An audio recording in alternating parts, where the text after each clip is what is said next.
Cancellato a Trieste il 90% delle corse del trasporto pubblico locale, lo stesso dato in tutto il Friuli Venezia Giulia. È stata un'adesione quasi totale quella allo sciopero nazionale di 24 ore indetto dai sindacati FILT, CGL, FIT CISL, UIL Trasporti, FAISA CISAL e UGL FNA.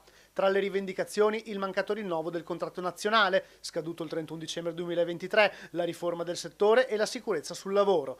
Allo sciopero ha aderito il personale tecnico, amministrativo e viaggiante, un venerdì nero per chi, per lavoro o altri motivi, avrebbe dovuto spostarsi con il trasporto pubblico, disagi registrati in tutta la regione, soprattutto nelle ore di punta, come anche per l'uscita da scuola degli studenti. E se Trieste ha toccato il picco del 90%, Gorizia registra un 100% di adesione per quanto riguarda le corse urbane, il 75% per il servizio extraurbano. Anche dal deposito di Arriva Udine, spiegano i sindacati, non è uscito quasi nessun autobus, per un'adesione del 99%. Praticamente sono stati garantiti solo i servizi minimi.